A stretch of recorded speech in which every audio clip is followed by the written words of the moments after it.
Il-ħadd ta' 18 il-ġimgħa matul is-sena, sena B. Qari mill-Evanġelju ta' San Ġwan, kapitlu 6, versi minn 24 sa 35.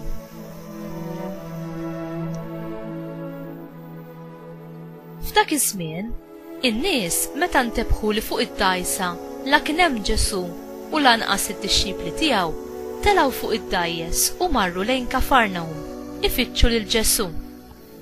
U meta sabuh in-naħa l-oħra tal-baħar, staqsew: Rabbi, meta ġejt hawn?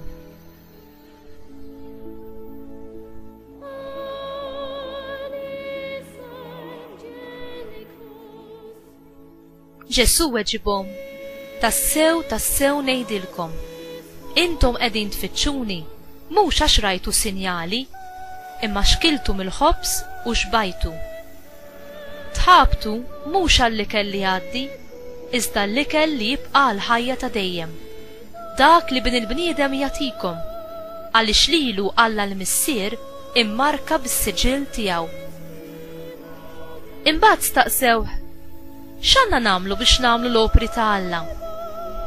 Weġibhom Ġesu: l-opra ta' Alla hija din, li intom temnu f'dak li huwa bagħat.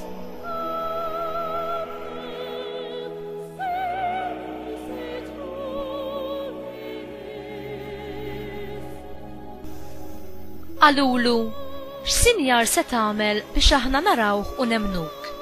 X'sejjer tagħmel? Missirijietna kielu l-manna fid-deżert, bħalma hemm miktub: tom jieklu ħobs mis-sema.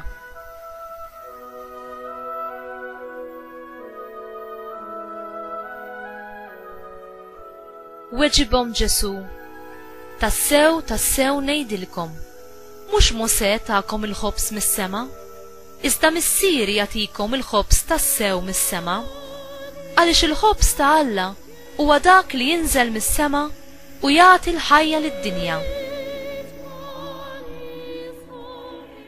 Sinjur, qalulu huma, għatina dejjem minn dan il-ħobs. Weġibhom Ġesu: jiena hu il-ħobs tal-ħajja. Min jiġi għandi ma jieħdu qatt il-ġuħ, u min jemmen fija ma jkun qatt bilanċ.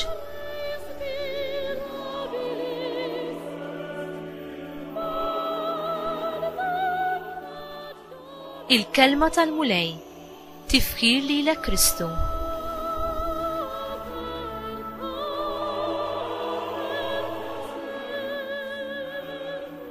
Għalxiex inti l-aktar bil-ġuħ u għaċċan? Biex tkun b'saħħtek? Biex ikollok il-ġid? Biex tkun maħbub? Biex tgħix fil-paċi? Ġesu jindirizza dan il-punt ma' dawk li marru jfittxuh wara li kien għadu kif wetta il-miraklu ta' tkattir tal-ħobs. Kienu bil-ġuħ għal dawk l-affarijiet biss li jissodisfaw il-ġisem, jew għal dawk li jissodisfaw lill-qalb u lill-ruħ. Ġesu huwa l-eku tal-mistoqsija impoġġija mill-profeta Iżajija, kapitlu 55, vers 2. Għaliex taħlu fluskom f'dak li mhuwiex ħobs u ġidkom f'dak li ma jxebbax? Hemm żewġ tipi ta' ġuħ, dak fiżiku u dak spiritwali. Alla biss jista' jissodisfa il-ġuħ spiritwali fi qlubna u f'ruħna.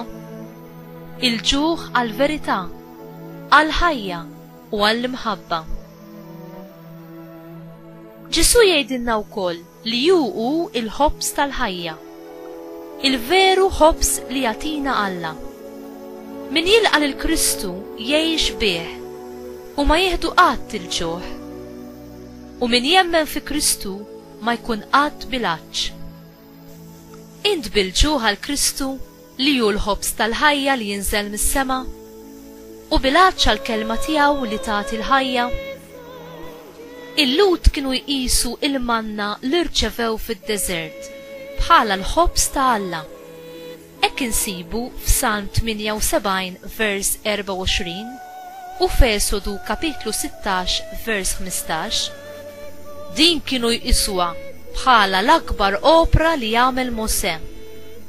kien hemm twemmin qawwi min-naħa tal-imgħalmin li meta l-Messija jiġi huwa kien se jagħti il-ħobs mis-sema. Issa il-Fariżej u l-Kittieba kienu qed jitolbu lil Ġesu biex jipproduċi l-manna mis-sema bħala prova li hu vera il-Messija kif kien qed jistqar.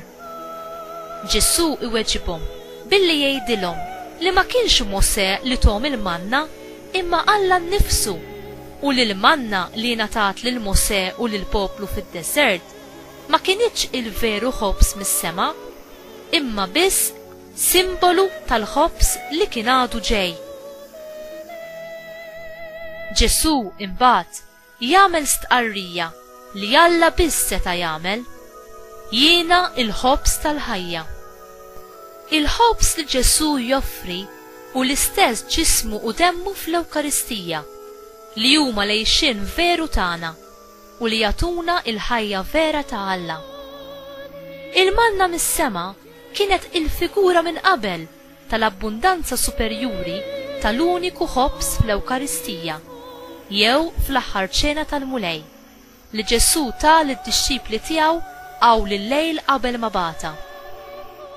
Il-manna fid-deżert sostniet lill-Iżraelin fil-vjaġġ tagħhom lejn l-art imwiegħda. Ma setax tagħtihom il-ħajja ta' dejjem.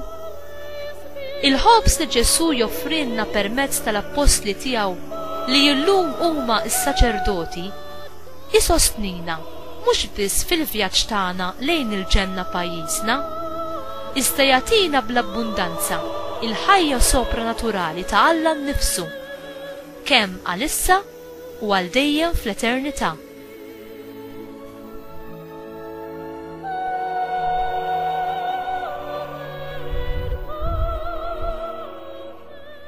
Meta aħna fil-qudiesa nirċievu lil mulej fit-tqarbina mqazza, aħna ninaqdu ħaġa waħda ma' Kristu li jagħtina naqsmu l-istess ġismu u demmu u għalhekk l-istess ħajja divina tiegħu.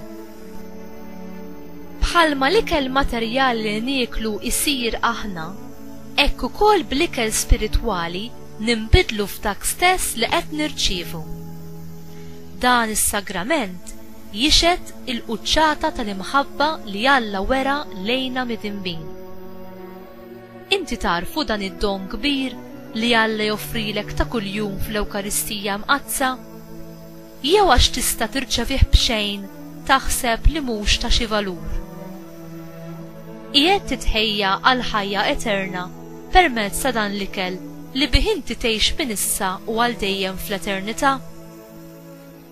Tipprepara ruħek sew permezz ta' qrara tajba qabel tmur tirċievi lil Alla nnifsu ġewwa fik.